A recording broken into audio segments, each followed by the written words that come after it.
Well, I suppose it's old news now. The president was shot at, attempted assassination. What can we take from that? What can we use that for? Something positive.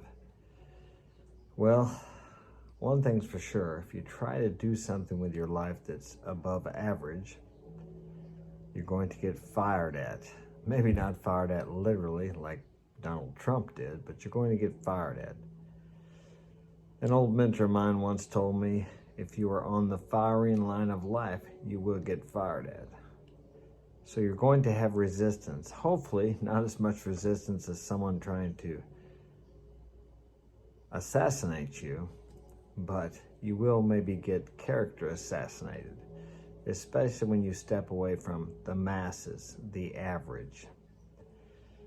Since I was a child, I wanted to be different. I wanted to be, well, I don't know if I'd say unique. I just did not want to go with the masses. I quit school when I was a sophomore.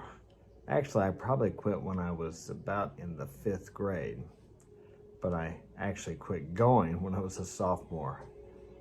Because after the 5th grade, everything seemed, well, actually, it probably started in the 5th grade. It seemed like a repetition of the same thing that I didn't even need. I certainly didn't want it. I became extremely bored and I couldn't stay awake in class.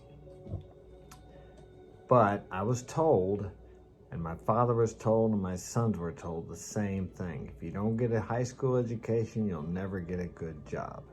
And I've said this before and I'll say it again. Thank God I never had a good job. Well, actually I did have 1 or 2 good jobs in my life. I stayed about 6 months and it reminded me too much of school. You start when the bell rings, you take your break when the bell rings, you take lunch when the bell rings, you go back when the bell rings, and on and on. And a lot of people feel like slaves in the US and probably in the world also. And to a certain degree, you become a slave. But by your own volition, you become the slave. You get this good job, which promises you some retirement or a 401k, and you think you're secure. You get a feeling of security because every week you're going to get that check, as long as you show up before that bell rings and stay till after the bell rings and do exactly what they tell you to do. You buy a house, you get a car, you get all this on credit, and you have this mortgage and these payments, and you're just working to make these payments. But we trap ourselves in this materialistic lifestyle, thinking that we're going to buy something or get something that's going to make us happy. And that's, how do I say, what's the word? That's false. A fallacy, that was the word I was looking for. But so many people pursue that to the gates of slavery. Not literally slavery, but it's really close to that. Because if you don't make that paycheck, if you don't get that by the end of the week, I have a friend that worked in the banking industry. He was a vice president of a bank for over 30 years. He worked there. And he told me that most people are just 1 paycheck away from losing everything. Now, if that wouldn't feel like slavery, I don't know what would. Now, I didn't go that route. So today, by the grace of God, I'm not only 1 paycheck away from losing everything. I have been there in my life. Even when I was self-employed, I took those risks. My brother and I actually started our business together, or my business now, because he doesn't work here anymore. And he said, how can you stand not knowing if you're going to have work next week? Thus the life of the self-employed, the entrepreneur, if you like to use that word. That word is thrown around everywhere. But the reality is this: there is no security in any work. I can only find security in trusting God, that He's going to make everything pan out. I'm 64 years old, and even when I was not doing the right thing, things worked out for me in the end. How much more so when you do what's right? And what I mean by that is we each have a moral compass. I'm not trying to shove religion down your throat or the Bible or anything like that. We each have a conscience that tells us when we are going the right direction, but many of us don't listen to that. We numb it out with antidepressants, drugs, street drugs, alcohol, nicotine, caffeine, whatever. And I've used them all in my life. Not lately and not for a long time, some, but I have used those. And these dull our senses. And we don't listen to our intuitive guidance, God's guidance, universal guidance. It really doesn't matter what name you put on it. We each are born inherently with this guidance system, but we don't listen to it because we think we know best. And who are we? We, I mean our conscious, rational mind. We are taught in school to think, to use our mind, to figure everything out. But we can't see the big picture.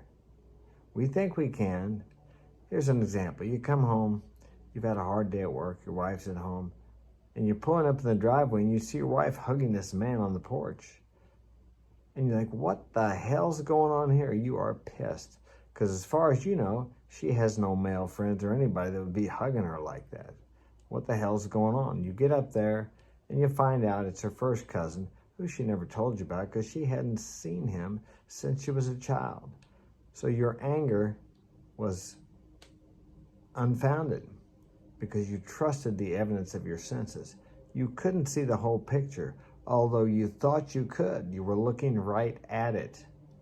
There's always a bigger picture that we can't see, but there's a part of us, the God part of us, if you like, higher self, higher intelligence, that knows best, that can see into the future, if you like, because this part of us knows no future or past. It only knows the present, okay? And the present is now. The present is 10 years in the future. The present was 10 years in the past. I really don't understand that, and I don't claim to have all the answers. I know what works for me, and I know this works for me, and I have seen it work in the lives of other people. When you've done all you can do to make whatever it is you desire in your life to come to pass, and you can't do anything else, you have to stop and trust this power. Stop with the self-will and trust God. That He knows what's best. He knows what is going to happen, what has happened, what is happening. It's all happening now. So we don't have to see into the future because the reality is there is no future or past. It's all now. And as I said, I can't explain that to you. There are many things in life that people talk and act like they know, well, this is exactly how it is.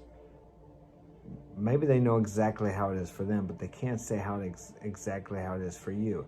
And I'm not trying to do that. I'm just giving you my experience and an explanation that you may be able to pick something out of, that you can find your own way. We each have to find our own way. But as I said when I started at the beginning, the world will try to tell you this is the way, that you have to go and everybody else must go. And we can see that from that last, the scamdemic thing, I'll call it that. So many people were so afraid they were ready to take anything to stop the fear. Now, I didn't participate in any of that. And as far as I know, I didn't get sick. My kid, I got 6 kids. None of us suffered from that physically or financially either. We prospered during that whole thing. But I didn't buy into the programming of the masses. But we are programmed from the beginning of our lives, as soon as we start school, all the way through to high school and college if you go on, that you have to do things a certain way, this is the right way and the only way. You have to do it this way. But as I said, you have a guidance system within you, and your way is not other people's way. You have to find your own way in life. Quit worrying about what other people think about you, what they're going to think if you decide to go your own way. Take the path less traveled. Even when I was a kid, we were out in the woods at this giant state park one time, and there was a bunch of us walking, and they were told to go to the right, and I didn't want to go to the right. I went by myself to the left. Now, what happened? I got lost. Well, they were told to go to the right because that would bring them right back around to where they were. I didn't want to go that way. Even though everybody else went to the right, I went to the left.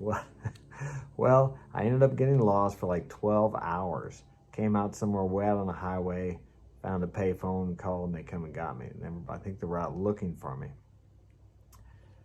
But do I regret that? No, I don't. At the end of your life, you're not going to regret the things that you did. You're probably going to regret more the things you didn't do, the risks you didn't take, the chances you didn't take. And if you have regrets, there's a way to fix that. If you've harmed someone, go back to those people and ask them. Tell them first that you were wrong for the way you treated them or whatever you did, and ask them if there's anything you can do to make that right. In some cases, there's not. But if you've stolen from someone or taken something or mistreated someone, there are ways sometimes you can make that right. Go back and make amends. Amend means to fix the best you can. Then you can get rid of those regrets. But the regrets you have now because you didn't try something, you didn't make that phone call, you didn't make that approach on that girl, you didn't try to get that job because you thought you weren't good enough. These you can never amend or fix. You just have to accept that you allowed fear to control your life. Fear, if there is a devil, it ought to be doubt and fear, because that destroys more lives than anything else. The wars of the world are based upon fear. One leader or a group of leaders decided that they wanted something, they were afraid they weren't going to get it, or they were afraid they were going to lose something they already had. So never, ever take actions on fear. I mean, unless, of course, you're standing looking over a cliff, you don't want to make one step out that way. Now, that's a healthy fear. There are healthy fears, or maybe you should call them respect. I would be afraid of a lion. I wouldn't get into a cage with a lion. But is that a fear, or is that respect of the lion's power, acknowledging that that's his territory, not mine, I need to stay away from him? But be careful to always act on faith instead of fear. And remember, faith without works is dead. Belief without action is dead. What that means is this: if you believe something will work, if you believe you can get a job, if you believe you can break the 4-minute mile, you are going to take action in that direction. I can tell what your beliefs are by the action you take to fulfill those desires that you have. So look at yourself, do some contemplation, and ask yourself, what do I really believe? And we create our world by our beliefs, by our thoughts, by our actions. Every action is preceded by a thought. Not that you shouldn't think. It's good to think. We have a conscious mind for a reason. But you can't think things out or figure everything out. Think about that today. Do some contemplation about where you're at in life. Are you happy with your life? Are you where you want to be? Or do you have that desire deep down inside of you that you've pushed down every time it comes up because you think you can't do it now? You're going to do it when the kids graduate from school, when you get that raise, when you get that new job, when you're a little older. Or do you look back and say, well, I could have did that when I was younger, and now I'm too old? The limits you have are the limits you have set upon yourself. There are no limits except your own limitations. Now, if you believe that's not true, then it won't be true. But if you believe it's true, you will take action on that and strive to achieve your desires. Strive to achieve what you came here to do, because we each came here to do something. We each are an important part in the mosaic puzzle, and we each need to fulfill that part. Otherwise, we will never have the satisfaction, contentment, the joy, and inner peace that we can experience in this life, that many of us try to get through drugs and alcohol, pornography, relationships, work, whatever it is you try to find it in. But it's deep within ourselves. But it's up to you to bring that out and to make it manifest in your outer world. And you can do that. It's not impossible. It is possible if you believe it's possible. And I believe it's possible for you because I am experiencing it in this lifetime now. It was a long road because I was very bullheaded and did not want to cooperate with this God, this higher power, whatever you want to call it. You can call it life if you like, but you can be guided by that if you allow yourself to be. I say one of the hardest things for me to do in life is to get up and just allow life to flow. Now, I believe in planning. I make plans, but my plan rarely comes to fruition. I believe in writing down goals. You want to be in the top 1%? Less than 1% of the people have written goals. Less than 10% of the people in the U.S. have $10,000 in the bank in case something goes wrong. So you can be in the 1% by having a written goal. If you can save $10,000, which I know you can do, then you can be in the top 10% in the U.S. I think if you make like $60,000 a year, you're in the top, I don't know, what did I forgot. I looked it up a while back.